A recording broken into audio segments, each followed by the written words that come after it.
first saw the light of day through the iron bars of a prison in a small town some 50 miles from Paris.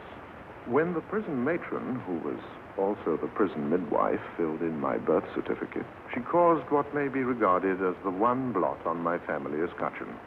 And as a result, I never knew my father's name. In my zeal to correct this omission, I was to borrow many names for many occasions until I hit upon the one that France will long remember, Eugène François Vidocq. Like most great men, I came of a poor but honest family, a little poorer than honest. The difference accounted for my being born in prison. Whenever poor Mama expected another baby and consequently needed shelter, it was her custom to steal a loaf of bread and go to prison.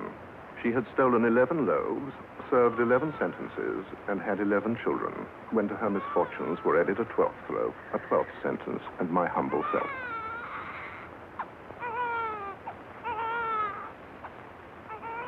When poor Mama went to a better world, leaving me to make the best of this one, what is more natural than that I should often return to the happy scene of my earliest childhood? And so, after many years, again I find myself among those dear familiar sights and smells, spending another birthday at home. My monastic seclusion was devoted to a study of the classics, particularly one from which I acquired my style, not only in literature, but in my brilliant career of love and crime. My modest apartment was shared by a sympathetic companion into whose company the authorities had happily thrown me. He was a cutpurse whose knife could rip a pocket most profitably, till one day his knife had gone a little deeper and Emile was sent to jail a little longer than usual. He may have had his faults, but his care for my wardrobe and for me was truly touching. He never woke me before 10. Happy birthday!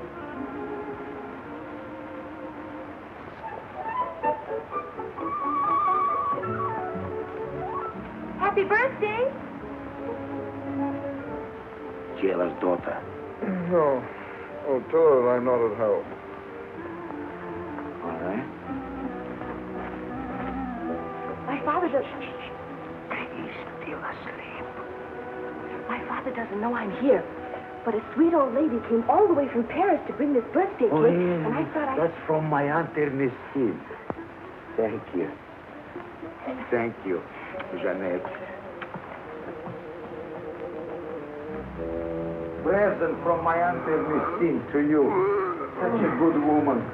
She knows how bad the fool is in jail. She ought to. She spent the best years of her life in them.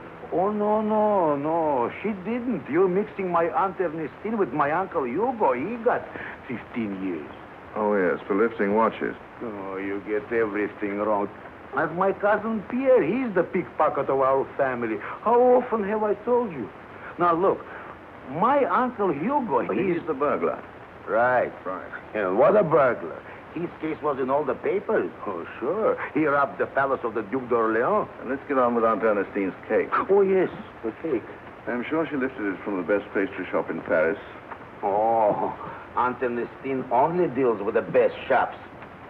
And you know, Uncle Hugo says it's always cheaper to steal in the most expensive places. Yeah. Oh, wait. It's your birthday. Make a wish. Made.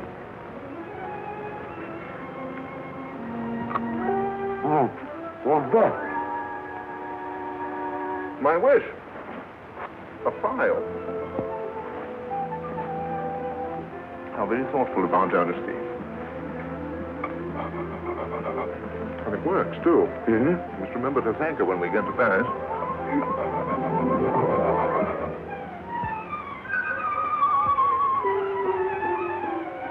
There, see?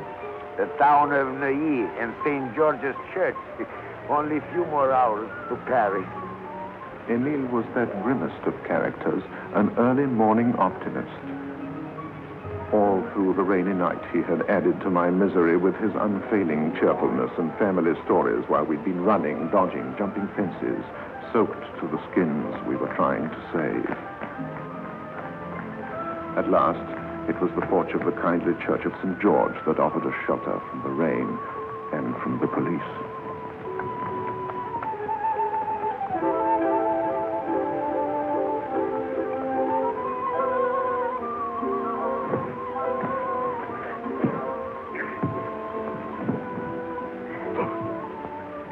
got 2 legs and I've got 2 legs, but together they don't add up to the 4 legs of a horse. A horse? No, they don't.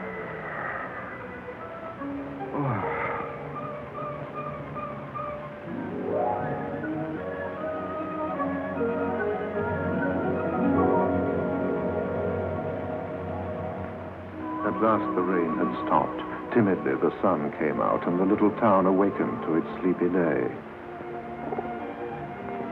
On the church steps the pigeons were cooing and fluttering about, but we snored on till our dreams were disturbed by the sound of voices. Father, did you ever see such a contrast between 2 faces? Such innocence on one, such evil on the other. Monsieur, would you object to making a little money? Money? If I could only catch that soulless animal, look, what a dragon. And there, the very image of a saint. Your face, my dear monsieur, expresses the essence of that purity for which St. George lived, fought, and conquered. But the wind and weather of 400 years have obliterated could only have been restored by the faith to will it, the art to execute it, and Providence's gift of models to pose for it. Please don't move, Monsieur Dragon. Ease your paw a little lower. And if you could just recapture that avid expression, the one you had when I offered you the money. Oh, yes.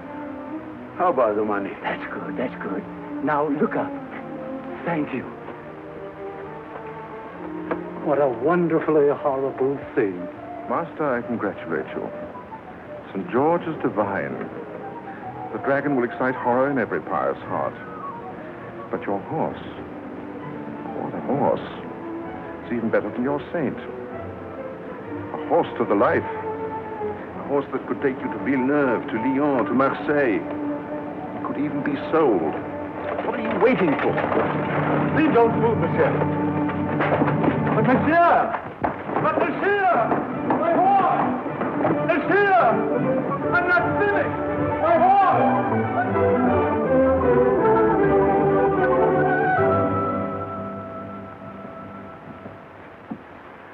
Meet my family. This is my Aunt Ernestine. Enchanted, mademoiselle. Your cake, and especially its filling, were a revelation. Revelation, Auntie. And this must be Uncle Hugo, the head of the family. Sorry that you find me in my footbath, but I caught rheumatism from being out late at night. Oh, may I suggest that you add a spoonful of mustard to the water? Huh? Mustard. My mother used to suffer from the same occupational disease, and mustard never failed her. Mustard. Uncle is stubborn. Uncle won't wear a shawl when he goes stealing. Hush! What language? Our little Louis. Only 12 years old, but such busy fingers. And this is Cousin Pierre. Honored. And this is Gabriel, the artist of our family. Honored, monsieur? Charmed. Only this morning we had a most gratifying encounter with an artist. My dear monsieur, my dear nephew, the family council, have debated your difficult and delicate situation and what should be done about it. The family have decided you must leave Paris this very night. Leave home? Tonight? Your family is convinced that for both of you the safest place is in the army. Army? Safe? You will join General Bonaparte's glorious troops at Marseille, where they are assembling now for the campaign in, where is it? Egypt. Oh, yes, Egypt. Just think, Emile, you will be able to fulfill the dream of my life, to see the pyramids. The pyramids. How wonderful, Emile. Hand me the documents. All night long, our dear Gabriel has bent over his printing press in the cellar to make these for you, monsieur, and for you, my dear nephew. But, Uncle, suppose we are shot before we get to the pyramids. Don't be morbid, Emile. Rank of first lieutenant of the artillery is hereby bestowed upon the Honorable Eugène François Rousseau. Rousseau? Your new name. Oh, see. Signed Napoleon Bonaparte, in the General's own unmistakable handwriting. Monsieur Gabriel, a masterpiece. Nothing. At least compared to my last issue of the Bank of France. Monsieur, I bow to your art. At Marseille, our stolen uniforms and counterfeit passports had been accepted without question. But a soldier's uniform is hardly complete without a lovely lady leaning on his sleeve. Emile and I still needed that one sentimental accessory and were looking for it. Gentlemen, come inside and see Loretta, the beautiful shadow on a Mediterranean screen. Enticing, alluring, elusive, provocative, and 2 francs only. 2 francs for Loretta? We got that much? 2 francs? Come in, gentlemen. Come in.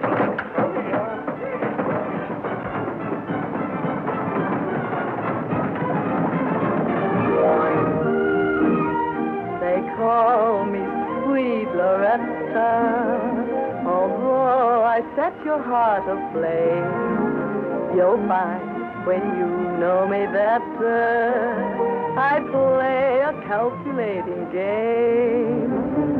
Some girls go for handsome young gendarmes, but I'm saving my charms for better than a corporal.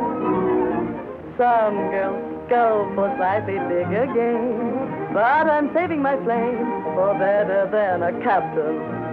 I've got a flame that's too hot to handle.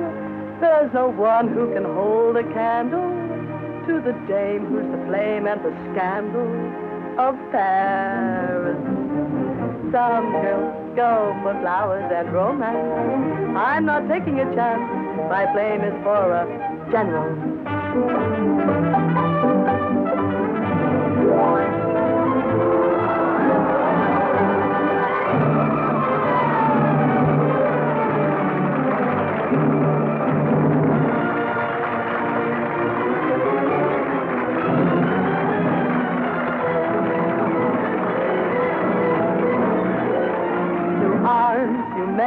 Of fire, we'll play a sentimental game. Take out your cob and your briar. Tonight I'll light them with my flame.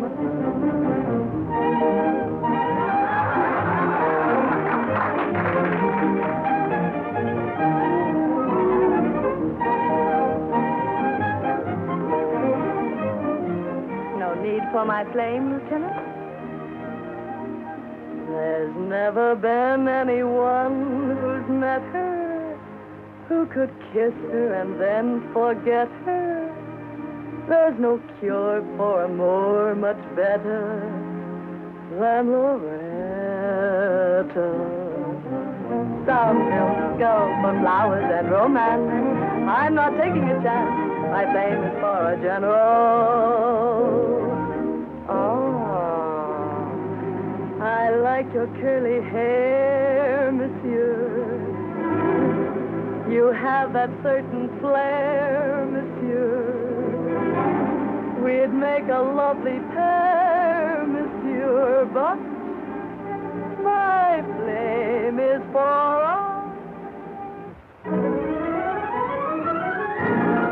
general.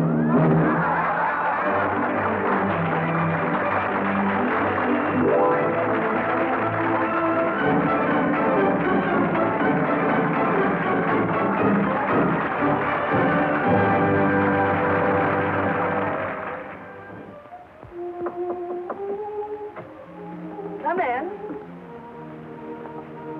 Oh, it's you, Lieutenant. Lieutenant Rousseau, at your service.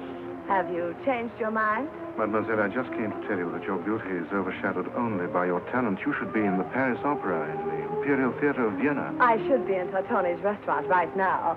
I'm late for a supper engagement. Mademoiselle, you're a charming realist. And you?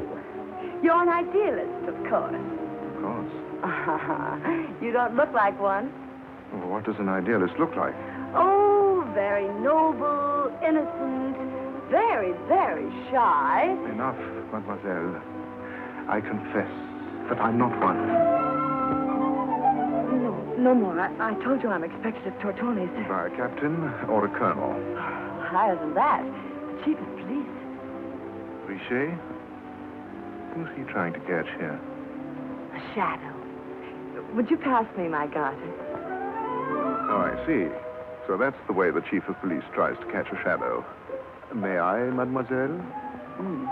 It appears that your Knight of the Garter has excellent taste. Beautiful rubies, aren't they? I was referring to mademoiselle's beautiful leg. Oh. May I escort you? Oh, no, I... Just to the door of Tortoni's. Then I promise to vanish. You promise? Promise.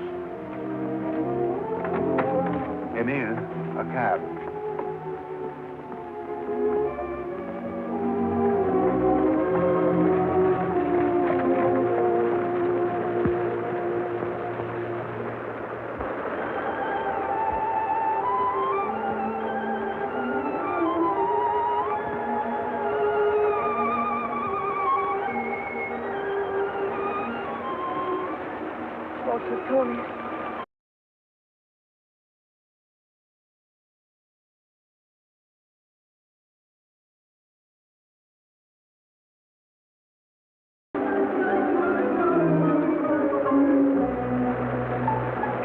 I've got it. The garter. Move on. Take to the harbor. Quick.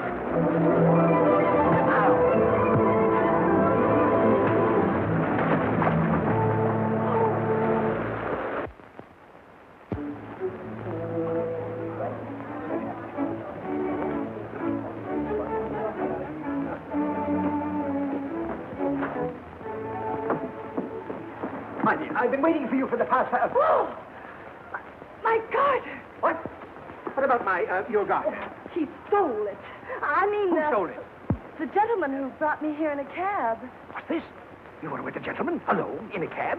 Is it possible that a gentleman could steal a respectable woman's garter without... Yes. No. I mean, he must have taken it off while he was putting it on. What? How can you take it off when you put... You mean to say he put it on? Oh, I don't know. On, off, it's gone. Please. Mademoiselle, you must not look upon me as the grateful friend who gave you the garter, but as the detective who will help you recover it. But first, the facts.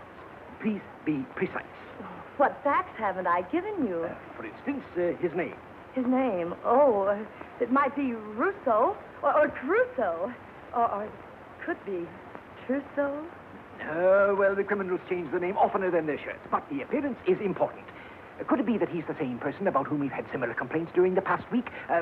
Young, dashing, Casanova-like type? No. He was old, bald, not attractive at all. Pray be seated. Mademoiselle, don't despair. I have never yet failed to find what I've been looking for. Then I may leave everything in your hands. Precisely.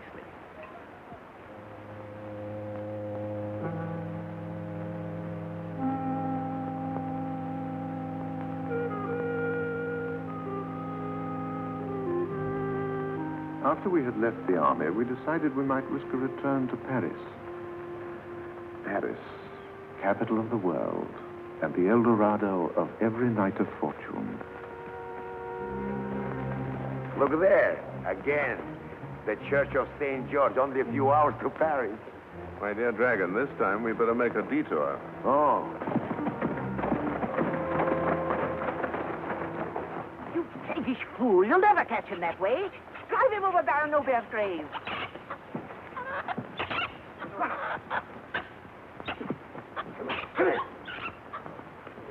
Oh, don't go around and jump it.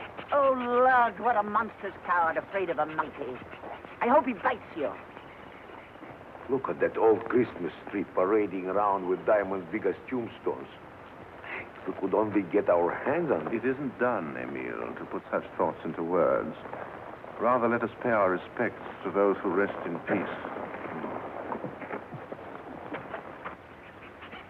Oh, a fig for your fears.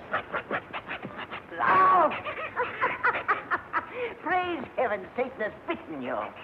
What is the trouble, madame? Oh, Satan is there. Satan. Between the bishop's tombstone and the grave of Madame I've forgotten what that grain dealer's daughter. Well, Satan, I trust he's not after the bishop's soul. Well, I trust you'll catch my little imp.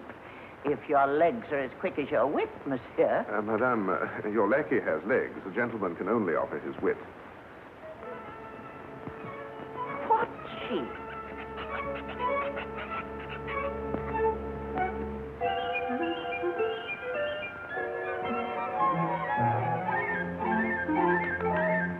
Now, what a gallant charmer.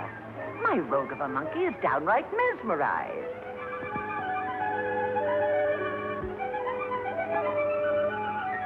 Look how his eyes follow the sparkle.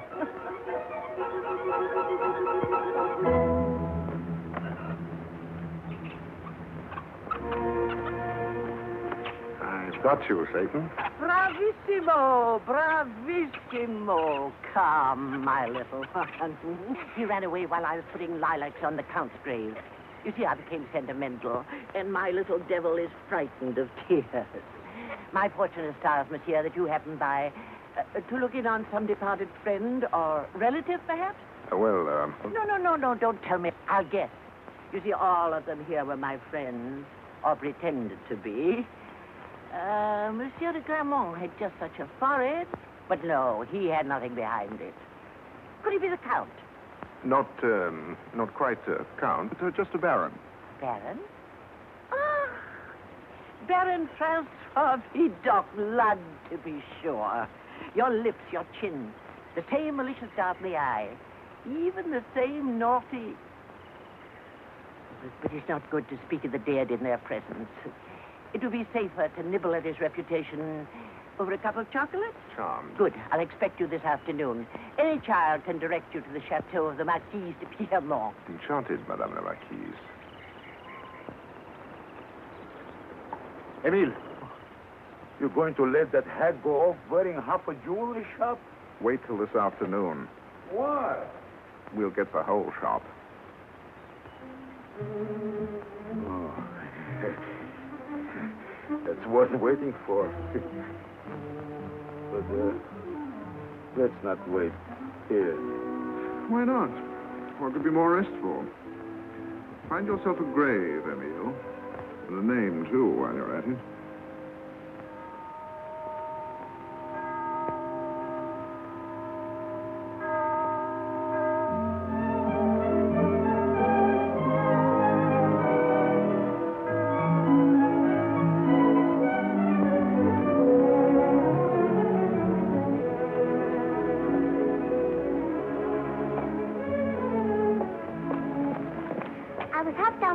Before I realized you were along. I might have known you were looking at that picture again. I'm in love with it. He is handsome, much handsomer than the other saints. I admit that much. Mimi. Huh? One doesn't look at a saint because he's handsome, but because he's a saint. Then why don't you look at other saints? Here's St. Joseph, for instance. I'll tell you why not. Because he's a carpenter instead of a knight, and he's not handsome. Oh, Mimi. What have I done to deserve such a horrible little sister? Now let's go home. Home, Sim? Oh, whenever you look at that picture, you forget everything. Have you forgotten our beautiful secret little plans to go... Good morning, Father. Good morning, Father. Good morning, Mimi. Good morning, fellas. Come on.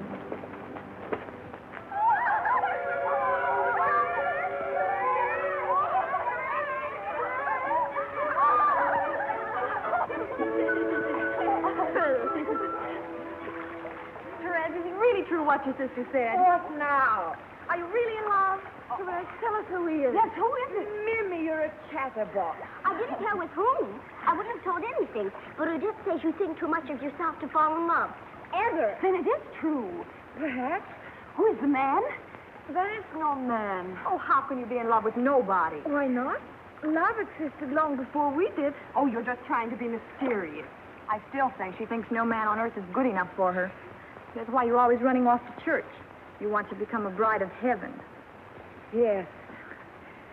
Sometimes I think I'd like to be a nun. A nun? Oh, I wouldn't want to hide my shoulders under a cowl. I must go home now. I want to let it go. Therese, Elaine, will you help me lace my bodice? Come out. It's time to dress. Therese, Mimi, aren't you ever coming?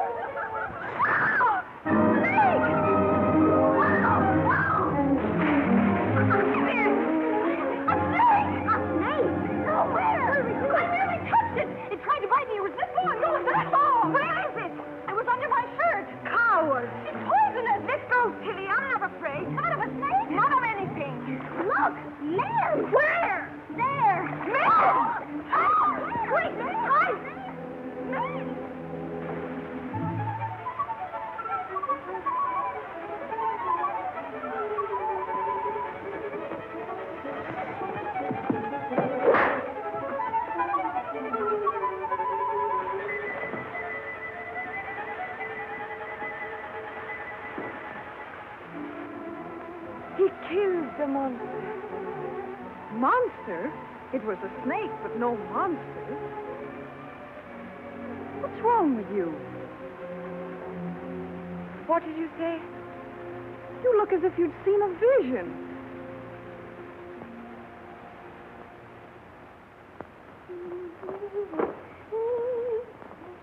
But when he raised his arm to strike, it was the same gesture, same face. You're beginning to see him everywhere. One thing more. Monsieur Vidocq will stay overnight. Have his bags brought in and his man unpack them. That'll be all. Very well, madame.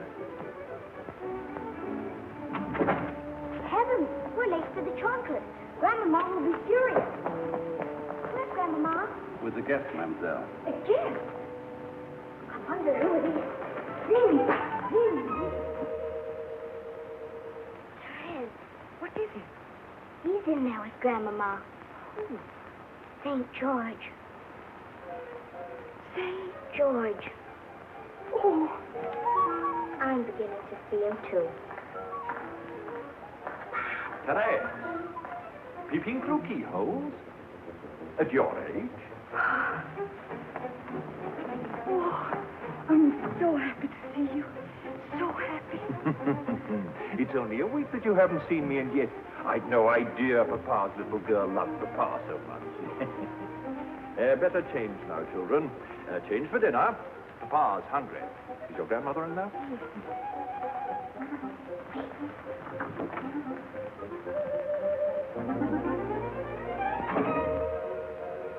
Grandmother's introducing them. And this is Monsieur Eugène, husband of my late daughter, otherwise distinguished by being Minister of Police. Oh, police? Oh, enchanted, monsieur. Madame la Marquise, I regret I must wrench myself from your presence and retire to my room. Oh, pray do. Quick, hurry. Quick.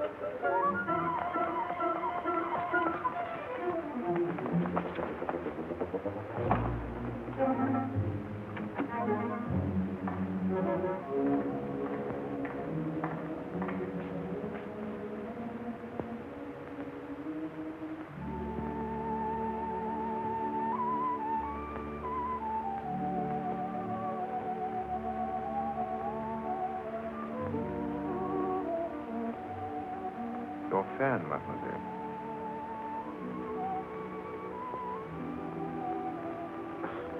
Forgive me for intruding upon your reverie.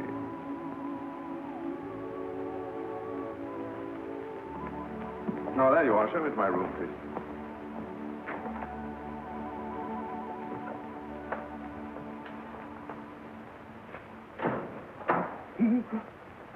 When they told me to unpack, I knew you'd wangle a stay over.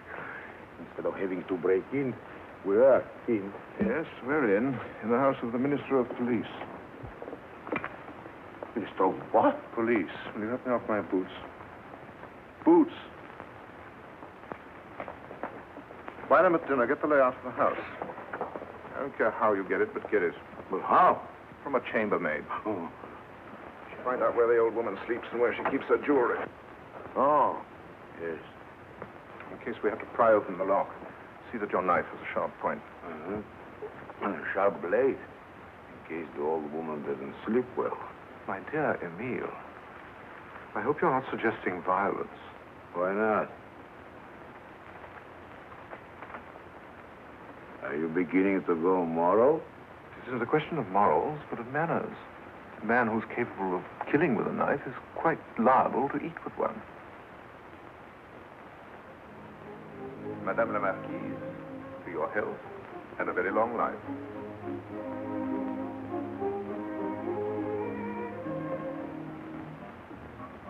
Lad, the girls are late again. Madame, the young lady is asked to be excused. They have a headache, both of them. Both of them? Your Excellency. Huh? No. Show him in. It's Richet, my chief of police.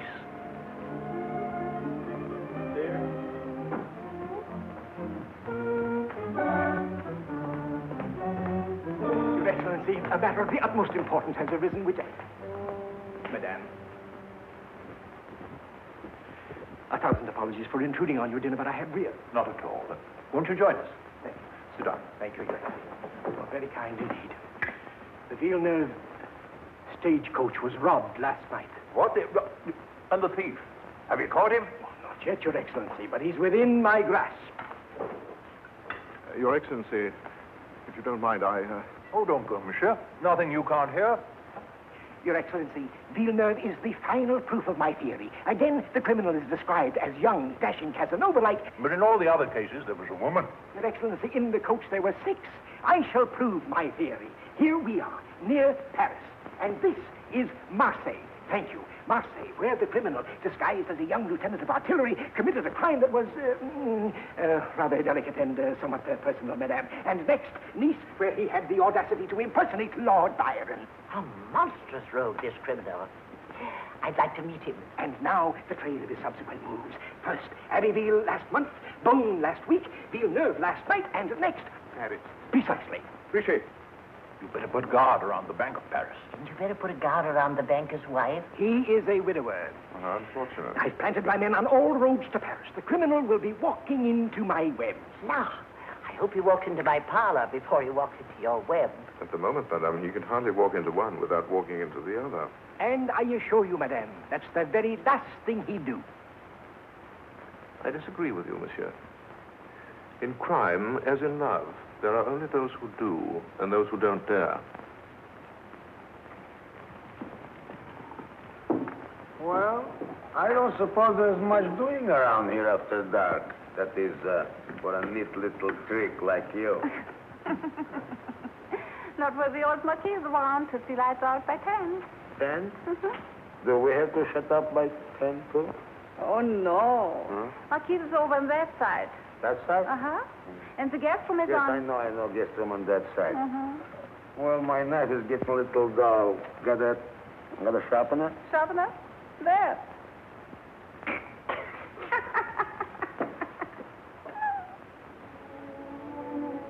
Open the window a bit.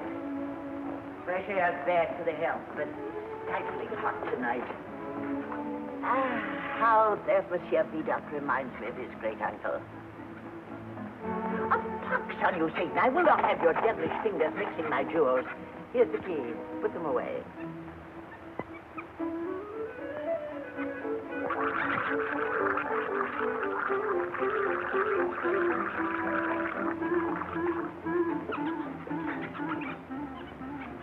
It's already past 10, past our bedtime.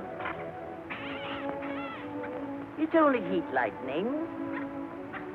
My little one, don't be frightened. It won't storm our water. You're keen, madam. Snuff the candles. Oh, no. It won't dry.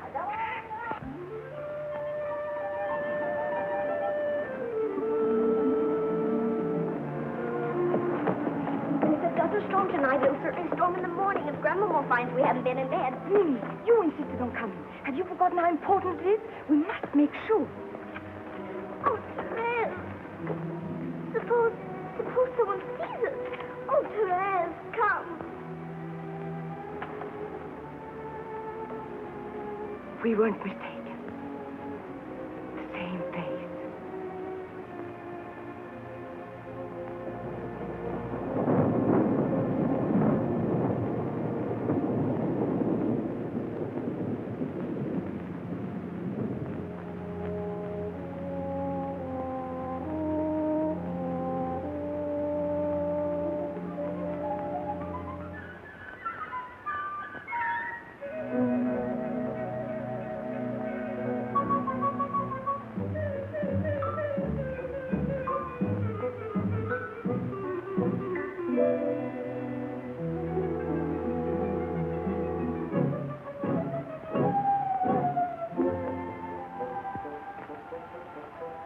Madame's wig.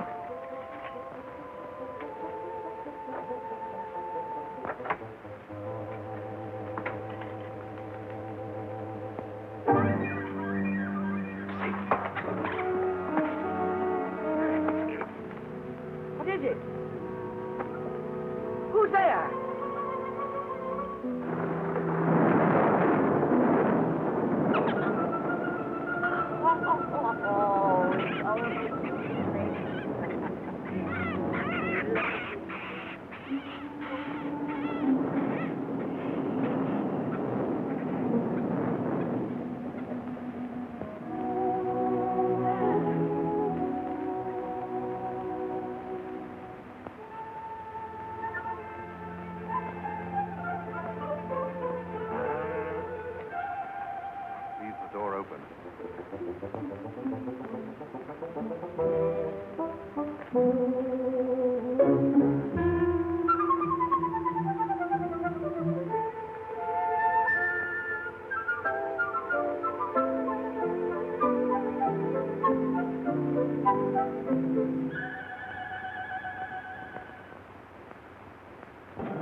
The door's wide open. We left it closed. This must be one of the maids.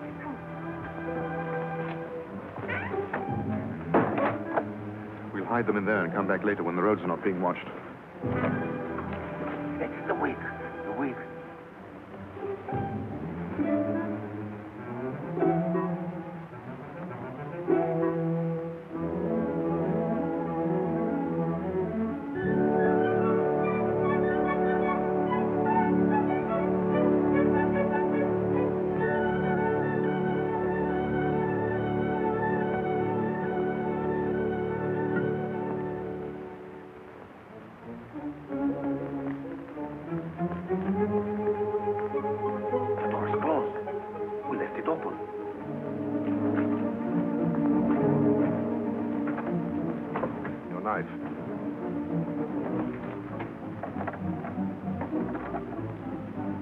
It's bolted.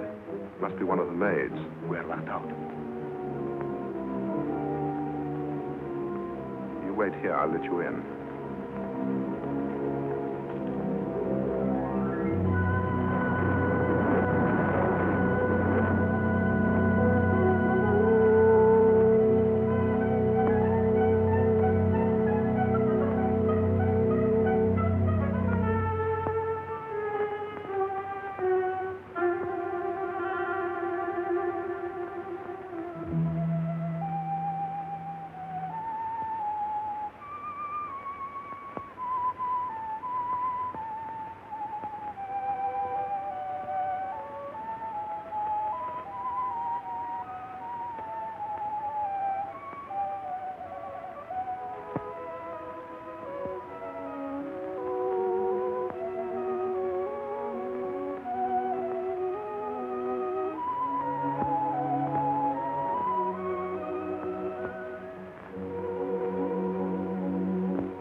One of my choicest roses. Or one of the choicest little flowers in my parish. Thank you, Father. Shall we walk, Therese? When two people walk, each can speak as if to himself and still be heard by the other. Last night, it was so hot. I slept badly. And I dreamt a man came into my room. I only dreamt it. He bent over my bed and kissed me. Is it a sin, such a dream, Father? Hardly, my child. Dreams come unbidden, like the man into your room. Did you recognize him? Oh, yes, I know his face so well. I worshipped it ever since I saw it for the first time in this church. It seems to express everything that's pure and valiant. As he raises his arm to strike the dragon.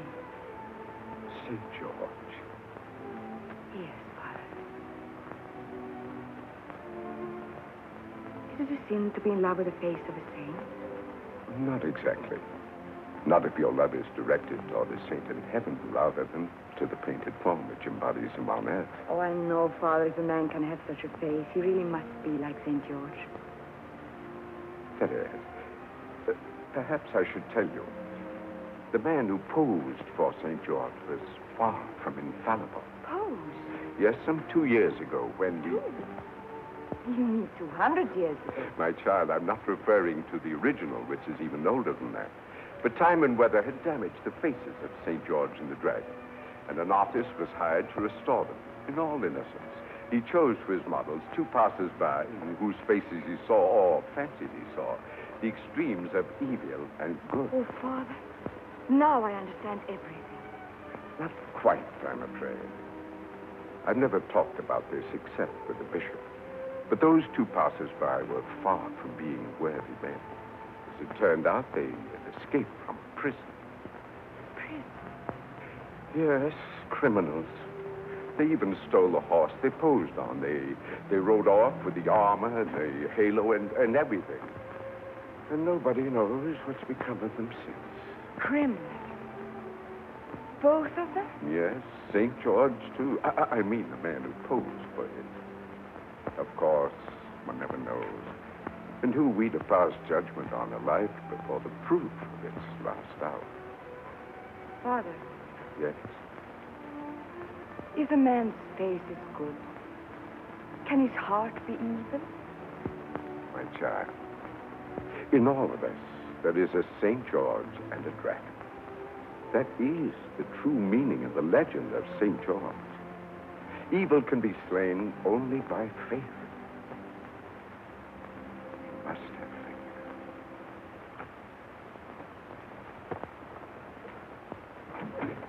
Wonderful. What an uproar. You are missing the best part. The pig, the chef, searching the house, sticking his snoot everywhere. And everybody weeping and quarreling and carrying on. I never enjoyed anything so much.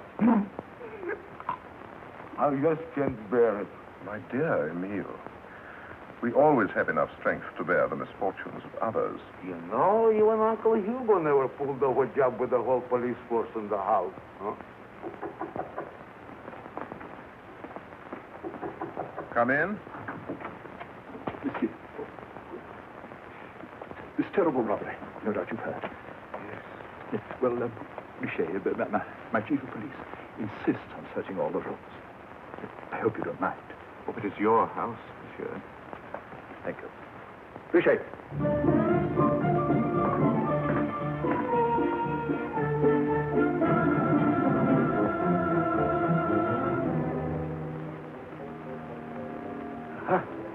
Emile, help Monsieur Richet. I don't require any help. You don't require any help. Hmm?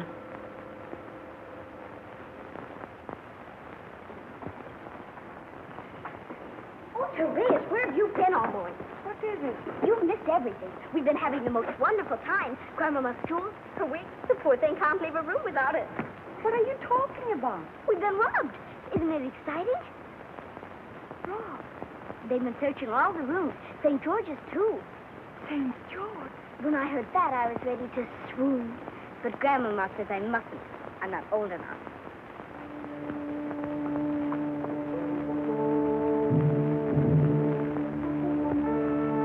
Monsieur Richet, did you catch the robber? Mademoiselle, I'm no longer in an official position to answer any questions concerning the case. Your father has seen fit to discharge me. Discharge? Where did I leave my umbrella? Forgive me for being so upset. I thought I'd left it in the hall here somewhere. Yes, discharged. Whatever will my wife say to that? She's a young, beautiful woman, and I'm not a rich man. Your father has done me a grave injustice. Of course, I know His Excellency needed a scapegoat, and since I didn't recover the jewels, But there's one thing I know. Robbery was committed from inside. What? The thief is in the house. Monsieur Richet, I found it. I found it. Oh, my umbrella. Thank you. Thank you. At least I found that. You found it. My wife gave it to me for our second anniversary. She's so young, so beautiful. I think I told you that before. Mademoiselle, I assure you the day will come when your father will agree with me that I had... Bad luck. Huh? Oh, yes. That's right. Never open an umbrella before you go out. Now, don't forget that. What was I saying? That the thief is in the house. Yes, precisely. Mademoiselle,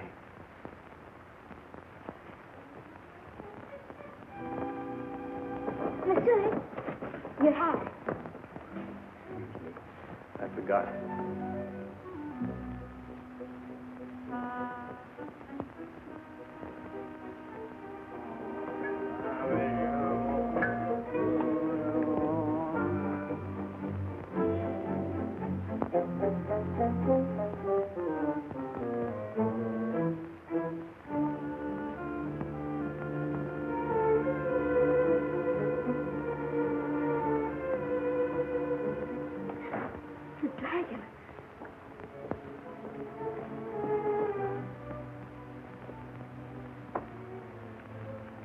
Your flower on this.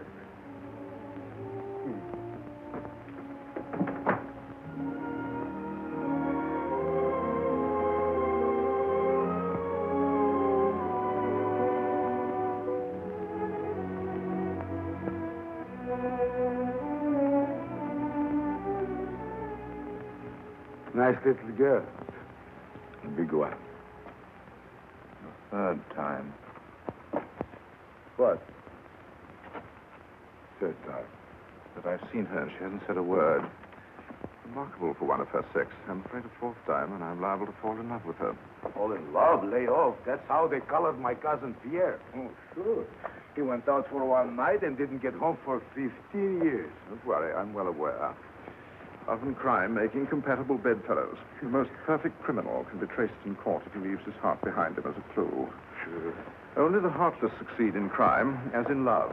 I can hardly wait to get back to Paris. Imagine, with the chief of police out of the way. Why, that'll be a thief's holiday. Oh, the rats will play while the cat's away. I'm afraid the cat won't be away for long. What do you mean? His Excellency will find a new cat. Who? Probably whoever saves him from ridicule by recovering the jewels. Oh, who could do that? Yes. Indeed. Only one man. Who? The man who's sitting in front of you. The whole house is upside down. I love it. And now up pops the dragon. What next? If I only knew what to do. Whether to tell Papa or... Of course, I should tell him. That Monsieur Vidocq at St. George? Papa won't even listen. He's interested only in getting back his jewels. Yes. And that would take a miracle. But the priest said we must have faith. No. To gamble with jewels worth 50,000 francs. Even on a thieves' market. No. Not with my hat. My dear, try to see further than the point of your knife. If I become chief of police, we'll have a chance to loot a city. Loot a city? What's that mean? Conservatively, 15 million. 15 million in gold. Where is it? In the vault of the Bank of Paris. Bank of Paris. Such a big job, no? Too big for the two of us. Yes, but we can enlist the support of your dear family. Yeah, family. Yeah, but we'll have to give him a cut. A small percentage. No, no percentage, just a cut. All right, then it's agreed. Yes, but I still don't see. If you return the loot, how can you be sure he'll make you chief of police? Don't be a fool. I won't return it until I am sure.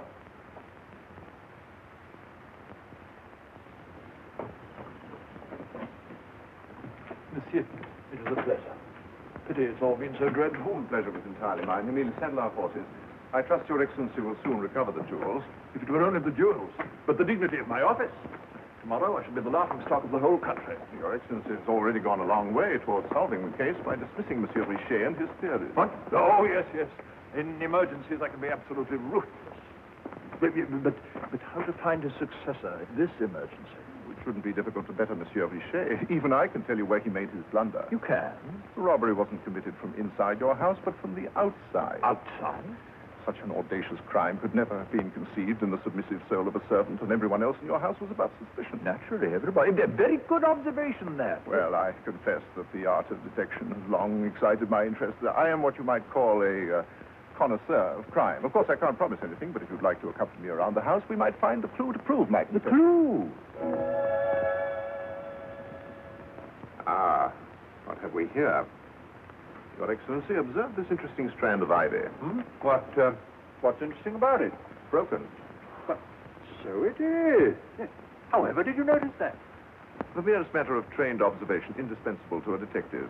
Remarkable. Your Excellency, we have our first clue. Really? I should say that the housebreaker has been acquainted with long stretches of hard labor, stands approximately 6 feet tall, and weighs no less than 200 pounds. In heaven's name, how can you tell? Elementary, my dear old dog. No less weight would have been sufficient to break that age-toughened ivy.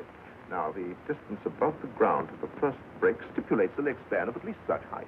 And only the most extraordinary development of the flexor and extensor muscles of the upper arm, such as is commonly acquired in hard labor, would have been equal to that last daring climb from where the trail of the ivy ends to the balcony via which the midnight intruder entered your home. Remarkable. Doubtless there were windows left open. It was a sultry night. Good morning, Mademoiselle Perez. Oh, you know my daughter? Good morning, monsieur. Say something. The 4th time that I've seen her, and she hasn't said a word. Your Excellency is to be congratulated. The robber left untouched your most priceless possession. What? Now, let's see where he went after he left the house. Yes, let's see. Down the garden path and out at the gate. Not so hasty. He wouldn't have chosen the path. Why not? On this loose gravel, a man of his weight would have sounded like a cavalry charge. Yes, that's very true. I'd rather say that he made his soundless exit across the lawn, through those bushes. You really think so? I have a shrewd suspicion.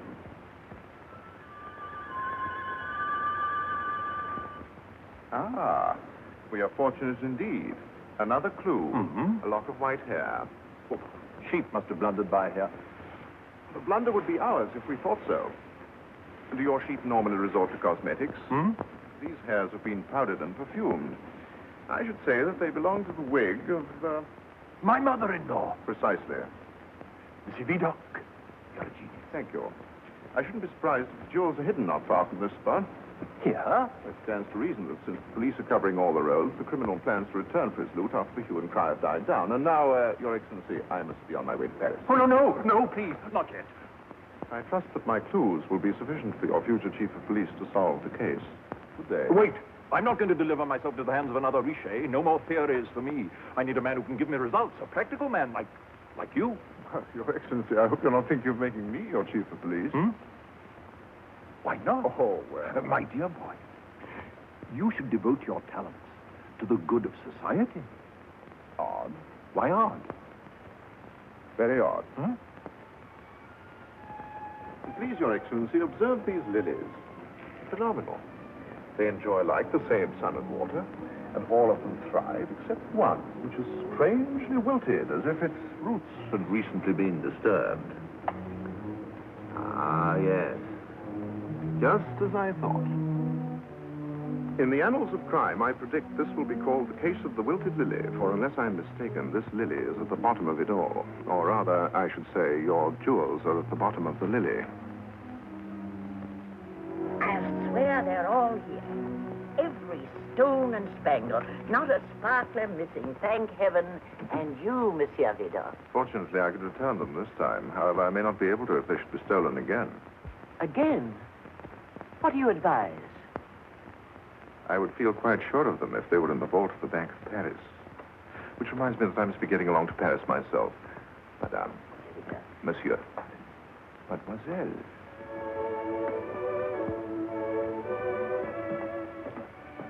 Therese, have you heard? Isn't it a miracle? Yes, I'm so happy, Catherine.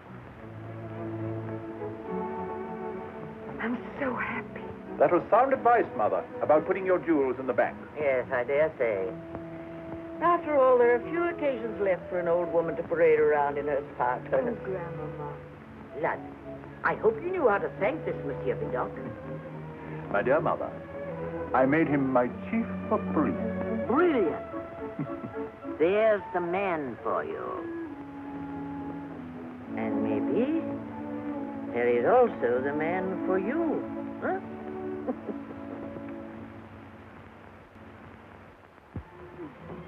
The fates were knitting busily, Take Aunt Ernestine, for example.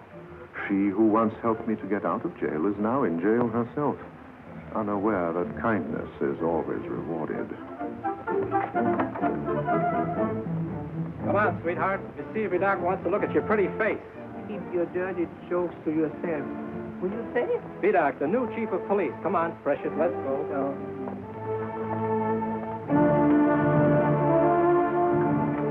That's Vernay, female.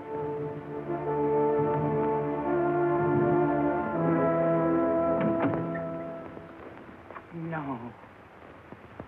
I can't believe it. Believe it, and be seated, mademoiselle. You, chief of police? I can't believe it. Thanks to you, I once managed to escape from prison. Now I'm in the fortunate position of being able to return your former kindness. You are free. Free? I still can't believe it.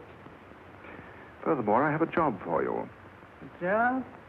I have a job for you to do in the Bank of Paris. In the bank?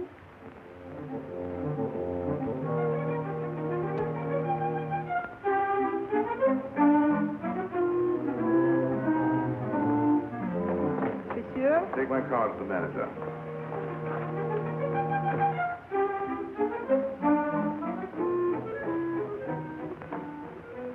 Our new chief of police. Excuse me, please. I'm going to see him myself. Monsieur, I'm delighted. This is Lieutenant Emile Vernay, my right-hand man. Very experienced in the ways of the underworld. Delighted, Lieutenant. I came to inquire whether you were satisfied with the individuals I recommended. Satisfied? I'm delighted with him. For example, the man who works as teller. Ah, Monsieur Gabriel. Delighted to see you. He has a microscopic eye. He spots counterfeit bills on sight. Already this morning, he spotted 5 of them. He hasn't let a single counterfeit slip by him into the vault. Good, glad to hear it. His Excellency and I thought it was a wise measure to plant only our very finest detectives as employees in the bank. Wonderful, monsieur. And here comes our night watchman reporting for work. Earlier than ever. Ah, Monsieur Hugo. Good afternoon, Monsieur Vidocq. Good afternoon, Lieutenant. Good afternoon. I couldn't be more delighted if we had a ghost for night watchman. He haunts the bank. And that female detective, she takes her disguise so seriously. She cleans and scrubs all day. Only this morning, she polished the lock of the vault till it shone like a dazzling star. Good afternoon, Mademoiselle Ernestine. Good afternoon, Monsieur Vidocq. Lieutenant, you dropped something. The impression of the lock. Careful, it's wax. I'm delighted with her. But most marvelous of all is the man you sent to guard the vault. Ah, Monsieur Pierre. He specializes in the field of grand larceny. A human ferret. He can sniff danger. Even when I go into the vault, his nose is just behind me. I'll wager he could smell it 1 franc we're missing. How many francs are in there? Oh, offhand, I'd say about 40 or 50 million. 40, 50 million. And everything's under control. No harm can come to us with little Louis to guard us. Quick as a magpie, always running. Now, run off. By the way, is the little boy a detective, too? Just an apprentice. Wonderful, wonderful. You've made us feel very safe indeed. Thank you for your confidence. Good day. 50 million. Half of 50 million. Deduct for family divide. I never could divide. Your share is 22 million. 22 million. Oh, I'm rich. I'm rich. I'm so rich I could spit gold. Is that the wax impression? I can buy anything. A castle, city. I can buy the pyramids. Buy them. Oh, I can build them with every stone of gold. I must say, Aunt Ernestine did a good job. Drive back to Cousin Michelle's and have her make the key as fast as possible. I'll walk back to the office. First as possible. I shall proceed to tell what happened in the meanwhile to Loretta, with the beautiful shadow on a candlelit screen. Little did I know that she had given up her public for a private life. She had married for richer than poorer, for better than worse, till death do them part, the substantial Monsieur Richet.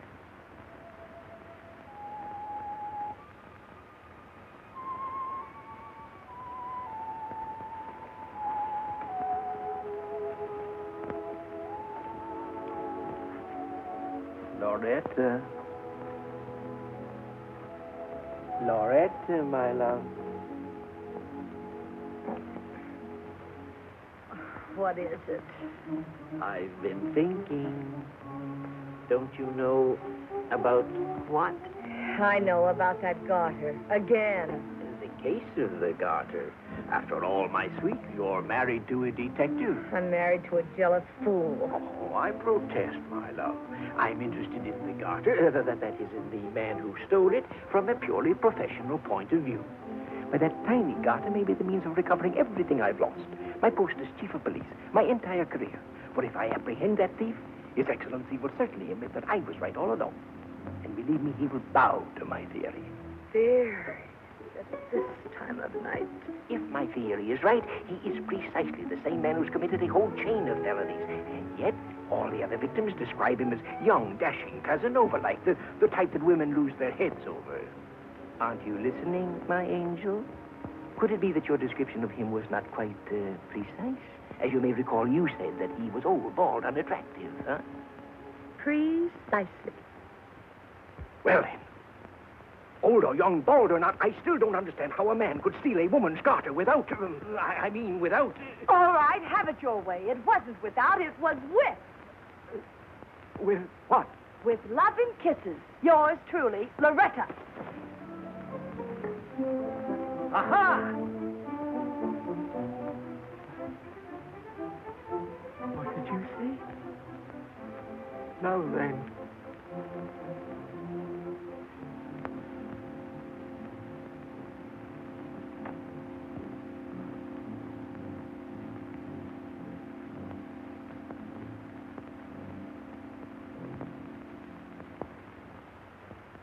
And I, little was I aware how soon the shadow of my past was to fall across my way. It was the next morning in front of a little hat shop. Oh, my hat! Stop it! Stop it! My new hat! My beautiful hat! It's really dreadful about your hat. How can I ever repay the captivating Mademoiselle Loretta? That shouldn't be hard for the taking Lieutenant Rousseau with the money he got from my garter. Wasn't much. The rubies weren't as good as you thought. And you were much worse than I could have imagined. Really, I should call the police. Well, don't call them until I bought you another hat. Another hat? Well, I admit I'm not so rich that I can afford to throw them in the gutter. Hats don't grow on trees, you know. No, but some of the latest fashions look as if they did. Oh, my dear, you'd look simply irresistible in that bonnet trimmed with violets. Oh, do you really think I'd look well in violets? I rather fancy that big Florentine straw. Then it's yours. Isn't it beautiful? It looks made for you. I'll take this one. Monsieur will pay for it. Delighted. How much? A mere 80 francs. Oh, that's not too much for a beautiful hat, is it? You look positively ravishing in it. Thank you, monsieur. It's large enough to cover a multitude of sins. Charming sins. Oh, thank you. Madame still owes for the other hat. Oh, yes. The one you made me drop. Delighted. How much? Oh, that's only 35 francs. Thank you, monsieur. There is still the matter of your unpaid bill for the past 3 months, madame. Oh. 420 francs, monsieur. Delighted. Just a visiting card. Madame. Thank you, monsieur. I hope you'll come soon again with monsieur.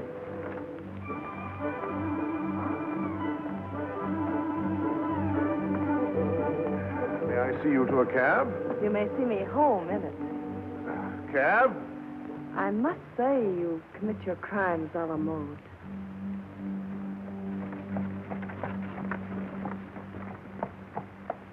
Rather like old times, isn't it? Except I'm married. Oh, I'm so happy. Unhappily. What? Married. I'm so sorry. Why, sorry. All the more reason we should meet again. I see. Sometimes the chains of matrimony are so heavy they have to be carried by 3. Do you speak from experience or from observation? Observation. It has saved me from the experience. Please, listen seriously. For the past 2 years, I've not been able to put a certain Lieutenant Rousseau out of my mind.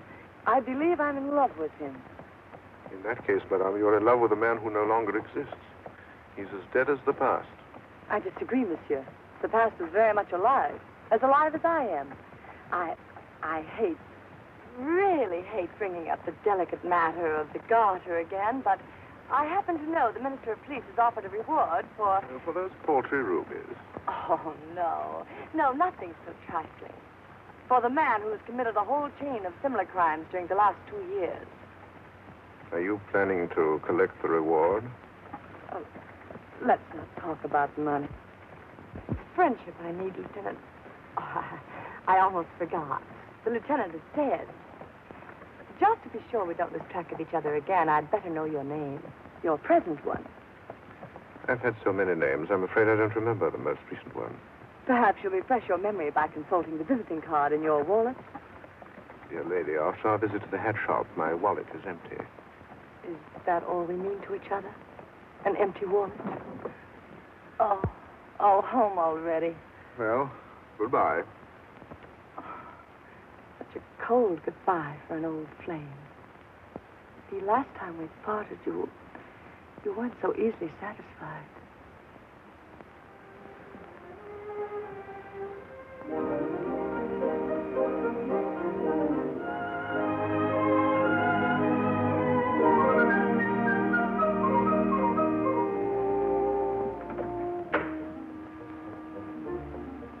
Goodbye. Thank you, Jim. Hope there's nothing missing this time.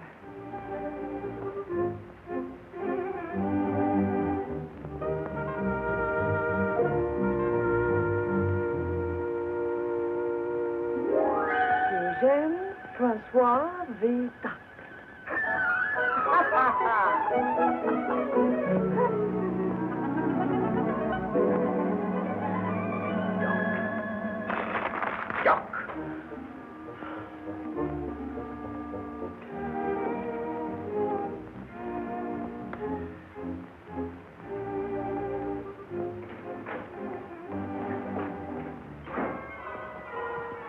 You promised to come back in an hour. It's over 2 hours. I am late only because you refused me money for a cab, and I had to walk.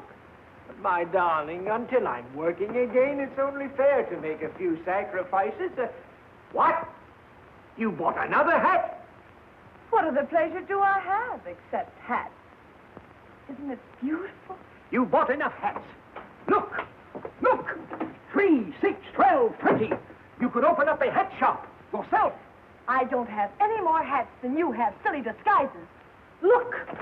3, 6, 12, 20 wigs and at least a dozen of these silly beards. But you don't understand. They're the tools of a detective's trade. You're not a detective anymore. That's beside the point. Once before, I told you. I know, dear. That's why little gentlemen pay for it. Pay? For what? My hat. A gentleman? Who? Believe it or not, he didn't give his name. On my honor. On your what? Honor. Once before, you went off with a strange man who didn't give his name. It's not the same man. Aha! You deny it. That is true. He's here in Paris. You're seeing him. Again, he steals your garter. You take his hat. The whole thing is perfectly obvious. How can a woman stoop so low? Oh! You beg a horse! My beautiful Florentine straw! Let go! You Cleopatra! You Messalina! Oh, the second hat today! Oh, this is too much! I'll catch this criminal who steals garters and wives. Even though I have been discharged, I'll prove I can still be more useful than this Monsieur Vidocq. Vidocq? Yes, the chief of police, my successor. Your successor?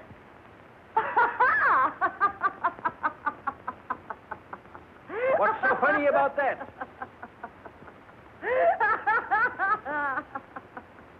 Your successor.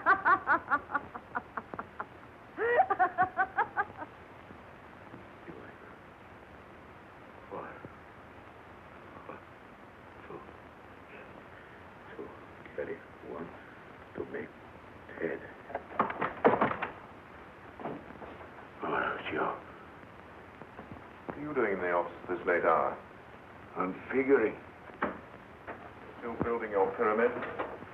Look, I found a way to keep from dividing me with my family. Here, first we cut out Aunt Ernestine. She ain't entitled to a penny, while last week we saved her from jail. That's enough. You should be grateful. Next, Cut down Uncle Hugo, too. Are you counting on your paper or on your knife to cut his percentage? What does it matter? In business. Nothing matters now except to move quickly or your pyramid will go up in smoke. Do you remember the lady of the garter? Seen her? In Paris? Yes, our past is catching up with us. We'll have to crack the vault tomorrow, no later. Yes, tomorrow everything is ready. And the key? Right. Then pass the word to your family. Tomorrow night, none of us will sleep, so you better sleep now. Good night. And golden dreams.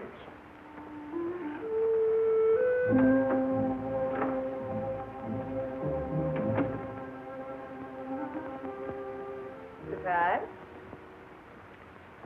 Women always surprise us by doing the expected. I suppose you've come to return my wallet. Oh, that. Here it is, Monsieur Vidocq. Thank you. Where did you ever dig up that name? In a cemetery. For once, I believe you. Don't worry, your elegant visiting cards are all there. But apparently not my money. Oh, I forgot. I had to keep it in order to buy a new hat. Another hat? The last one went the way of the first. You mean a horse stepped on it? My husband. Your predecessor. My predecessor? Yes. I mean, of course, in this chair. Madame, you please to be mysterious. Oh, I'm no mystery. I am Madame Richet. Madame. Richet. At least no one can reproach me for not being faithful to the police force. Does he suspect? A detective is always suspicious. He suspects me of having worn my garter a little loosely. But he doesn't know yet that I lost it to a certain Monsieur Vidocq. There's no fool so dangerous as a fool with brains. Except a woman so foolish as to fall in love.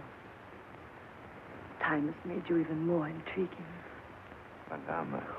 Surely you're conceited enough to realize no woman could ever forget you or give you up. Of course, but this is hardly the moment or the place. Then meet me at the hat shop this evening. This evening? At 6. Au revoir, monsieur.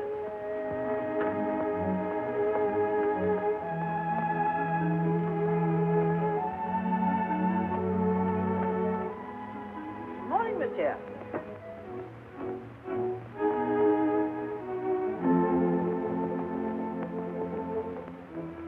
Madame la Marquise, this is an unexpected pleasure. We're just on our way to see my son-in-law, Monsieur Udon, and thought we'd freshen our acquaintance by smiling in at you. Therese, Minnie, you know Monsieur Vidocq? Yes, we do. Your voice is as lovely as you are, Mademoiselle Therese. What fortunate chance brings you up into the country? My jewels, monsieur. I'm taking your sound advice to put them in the Bank of Paris. I have some rather important business there myself. May I escort you? Well, then you can do me a real favor by taking the girls in my place. Meanwhile, I'll acquaint your father of our arrival and... Grandmama, you could have both. Heaps and hands don't make pots and pans. Do as you're told, girl. And keep a sharp eye on my sparklers. Monsieur, I trust you with my most valuable possessions. Well, I'll be off. No, don't trouble. I know my way. Madame, we'll start immediately. Emile, order my carriage. I'm going to deposit these young ladies and their jewels at the bank.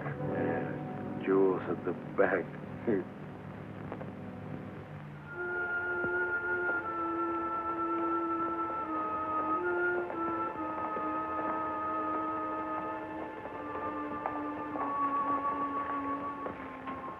chief pulled a smart trick. Now when we crack the vault, we'll get all the gold and a heap of jewels. For good measure, everything's ready. I've got enough wine barrels to roll out 100 million francs. 10 o'clock tonight. May I? If you don't mind, I'd like to take this to the vault myself. As you wish, mademoiselle. Please, this way. Thanks to Monsieur Vidocq, the Bank of Paris is the safest place in the world. And now, if you'll permit, we'll put your strong box under lock and key. Therese, hurry.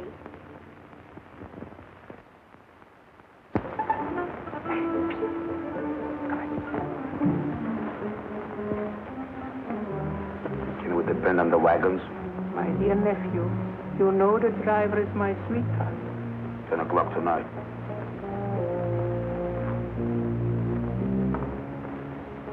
Is the box ready? As soon as we are. It's no joke. May I escort you home, Mademoiselle Therese? But, Therese, you promised. But, Mimi... You gave me your word the next time we came into Paris you'd take me to the Chinese carousel. All week I've been planning to ride the big goldfish. Or should I choose the Pekingese? Well, if Monsieur Vidocq doesn't mind, perhaps we could stop at the carousel. It'll be a pleasure, Mademoiselle Mimi. Thank you very much, Monsieur Vidocq. Come on, Therese, let's hurry.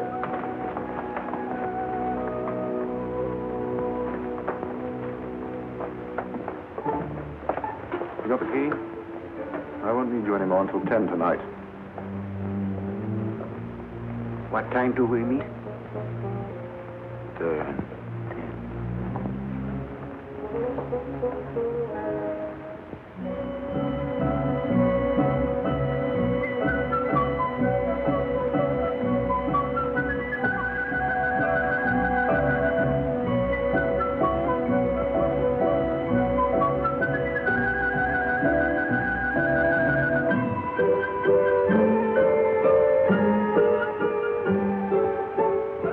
Shall we walk?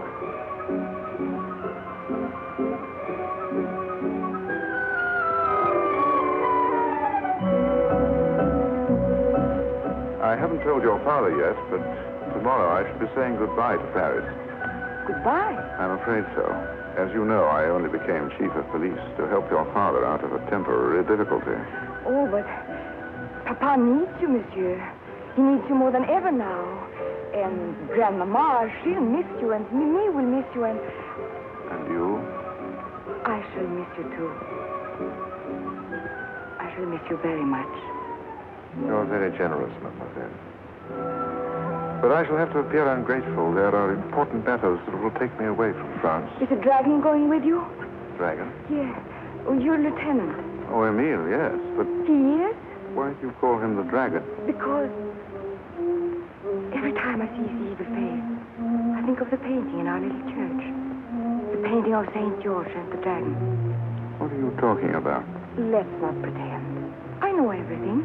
How you rode off with the armor of St. George and the lance and even the halo. Merciful heavens. However did you learn that? I guessed it from what the priest told me. But don't worry. Your secret is safe with me. I didn't even tell Papa when you borrowed Grandmama's jewels. Borrowed? So you know that, too? Yes. But the one thing I really want to know, Monsieur, I don't know. Oh, well, perhaps I can help you. Oh, if you only would. You see, some nights ago, I dreamt a man came into my room and kissed me. Oh, really? I trust it was a pleasant dream. Very pleasant, but Well, what more do you want to know? if it was just a dream Or? or you. Ah, now I understand your problem. Well, let's examine the facts. I take it that the intruder was too expert to leave any clues. None. Except for the kiss, of course. Oh, yes, of course. You should be able to tell from another kiss whether I am the man of your dreams.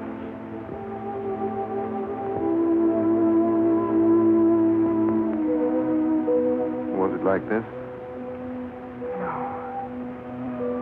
This is different from anything I ever dreamt. My dear Therese, I'm afraid we'll have to wake up. Why? Unfortunately, there's the matter of my past, which has just reappeared in the shape of a lovely lady. The lady you love? Not the lady I love. Then nothing stands in our way. Only she and some others may not be too pleased to learn about dreams. And your father, instead of signing our marriage contract, would have to sign a warrant for my arrest. That's why I have to leave Paris tomorrow. I understand. I have no other choice. Neither have I. I'm going with you. If I can't be respectable, I'll be bad. I could help you. I'd make a much better lieutenant than that clumsy man you have with you now. I could sneak in and out of rooms like a cat. I could be very useful. I could make men fall in love with me. Good heavens, why should you? Between kisses, you know, I could steal their wallet. Steal? Yes. If you don't believe me, I have started already. Look here. Grandmama's jewels. I took them out of a strong box and nobody even noticed it. That's wonderful. Yes. I mean, disgraceful. Why? I stole them for you. Thank you. You don't expect me to marry a thief. What can I do? If you won't come over to my side, I'll have to go over to yours. Darling, I promise you whichever side you're on, we'll be there together. You promise? On one condition. What? That you return these jewels immediately. Why should I? They're not Grandmama's, they're mine. What? I just made it up. You little hypocrite. Yes. Therese, come and ride. You'll love it. Would you like to? Yes. Which shall we take, the griffin or the goldfish?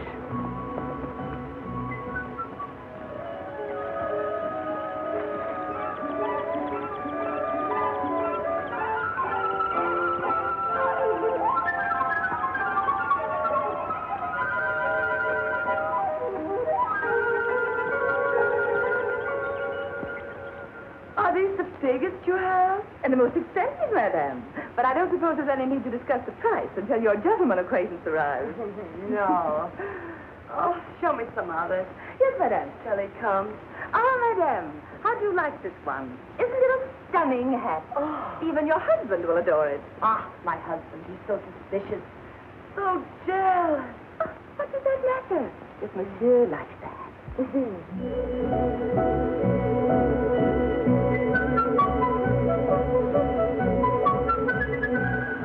You're very lovely, Therese. Am I as lovely as the other lady? In her eyes, I see myself as I am. But in yours, I see myself as I could be. As I hope to be.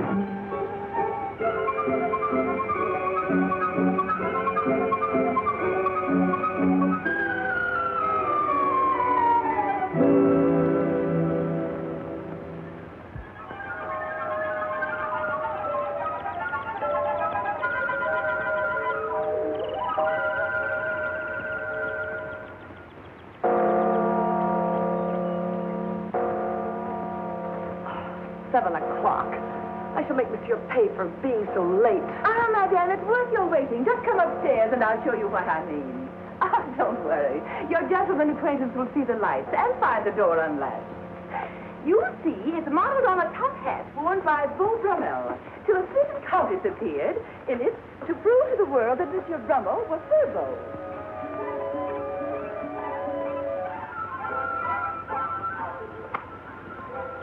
Looking for somebody?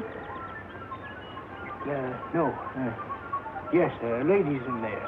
A lady? You're a little old for something like that. Come on, this isn't a peep show. A citizen has some rights. To pay taxes and obey the police. Come on! I protest. I have a right to be here. So you have a right. Precisely. I'll give you a right. I'll point up with a left. I'll give you precisely. In the face of illogical brutality, I withdraw. And don't you come back, you peeping Tom. It's the absolute rage in London. It's just the thing for your Roman profile. Well, I love the hat, but do you think the dress is revealing enough? Well, this blouse is a little shy, but I have another that's more than just revealing. It's a revelation. Oh. Will you excuse me while I fetch you to the stockroom? You can be trying this on. Mm-hmm. Oh, the hat is a dream. Oh, it's the last word.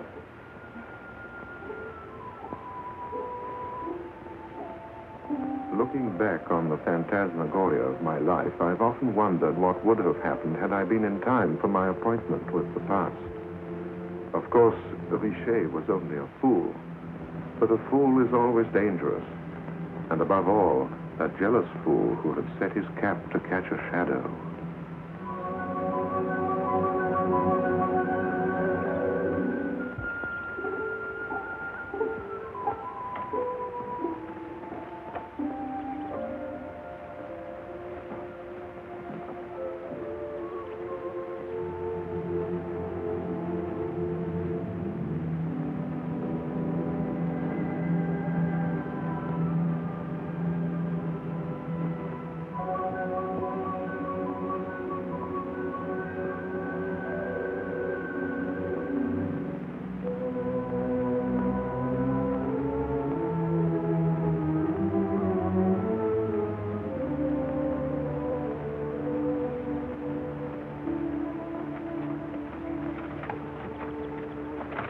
that you, sweetie?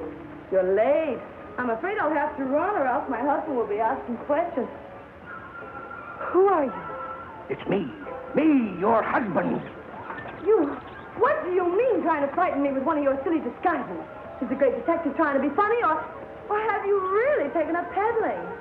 Not a bad idea.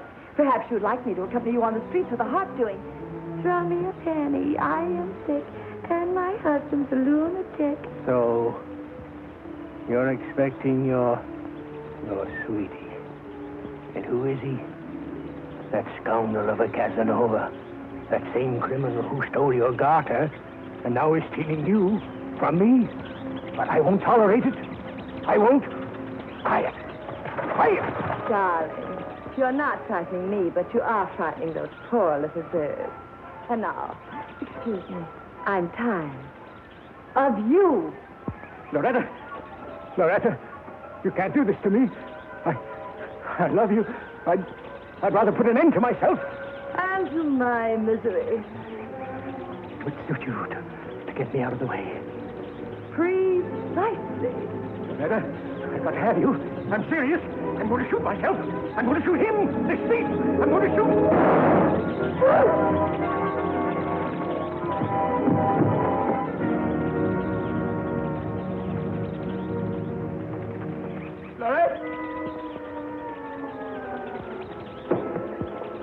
Loretta! Loretta!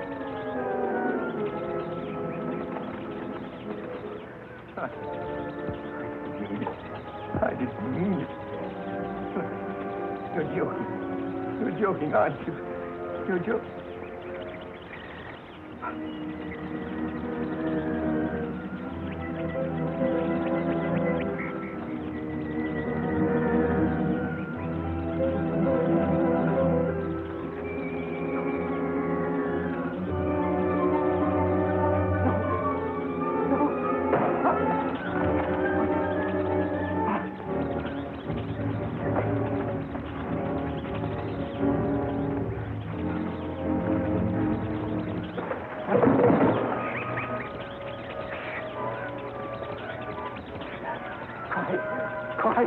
Quiet. Stop.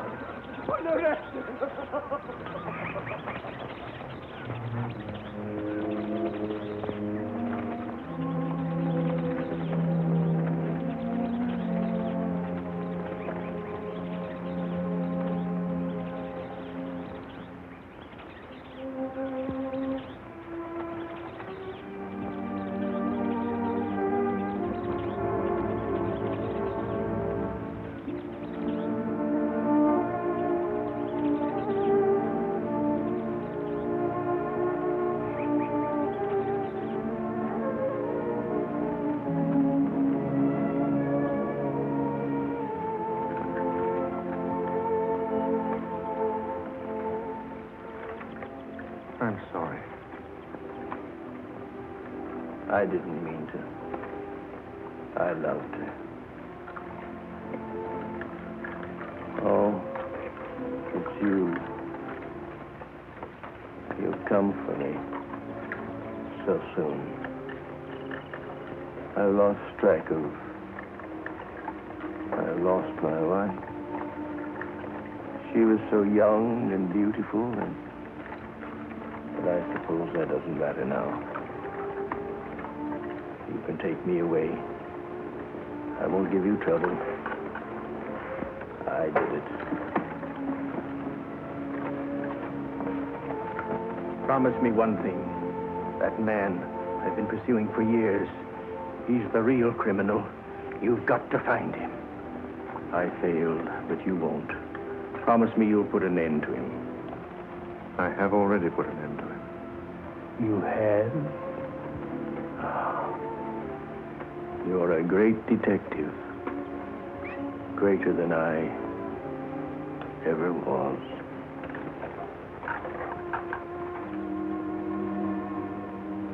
There was one more appointment that I had to keep this night. At the Bank of Paris, where Emile and his family were waiting for me.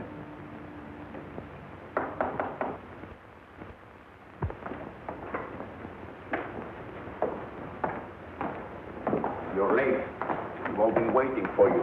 We couldn't do anything until you came. The boat has to get underway in half an hour. Where's the key to the vault? Here it is. I have no use for it. What do you mean? No use for the You may do what you wish. I'll have no part in it. I relinquish my share. It's all mine. And I guess yours is mine, too. Why yours? Why his? I suggest that you destroy the key, remove the barrels, and leave the bank as you found it. Now, if you feel inclined to follow my suggestion, I promise you that you will all be kept on in the jobs that you've filled so well.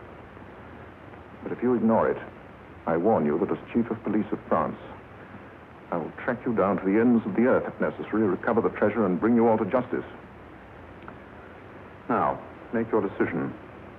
Good heavens. I shall be late to dinner with my future father-in-law, His Excellency, the Minister of Police.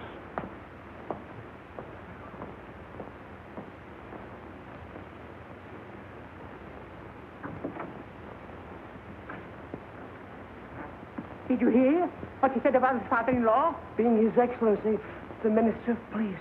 What can we do? Huh? What can we do? Oh, yes. Well, I can't deny I've gotten used to my job at the bank. Washing floors is better than being in jail. The manager of the bank offered me a promotion yesterday. Huh? Promotion, yes. Emile brought that man to us.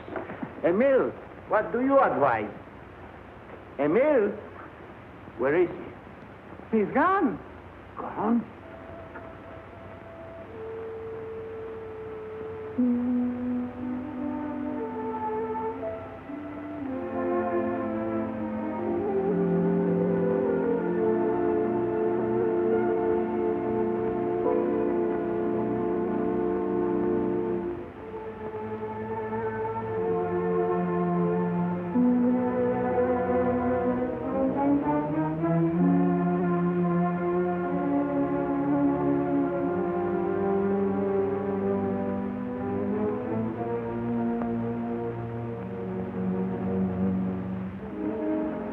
What is it?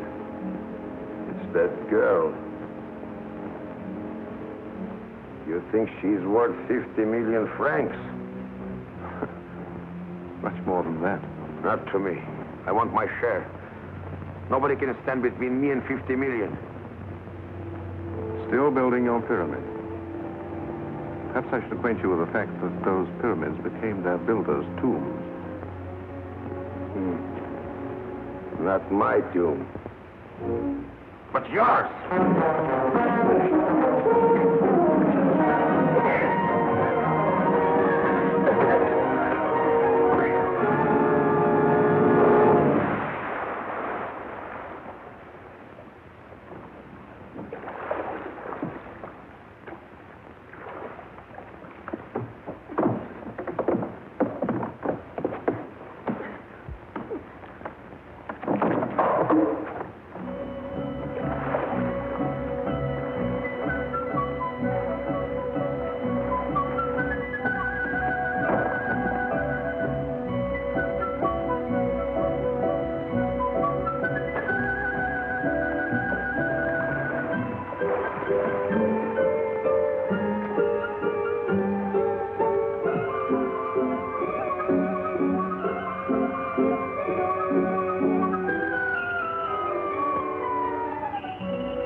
And thus I killed what was left of the dragon in me. The rest of my life belongs to history. As the world knows, I confessed my scandalous career to His Excellency, who, for the love of his daughter, forgave and pardoned me. On one condition, my dear boy, that you recompense the many ladies whose treasures you have pilfered and, where possible, give back what you have taken. But with pleasure, Your Excellency. Call me Papa, dear boy. Papa. Oh, thank you, Papa. And I also asked the forgiveness of Madame la Marquise, which was generously conceded. Oh, blood. All men are criminals in the light of reason. One seals our hearts, the other our jewels. Fortunately, my dear boy, you were as skillful at one as at the other. But in future, I hope you will behave, Satan. What did I say? Behave, Satan. Exactly. I even confessed to little Mimi, who took it very lightly. I knew it from the very beginning. Knew what? That no man is a saint.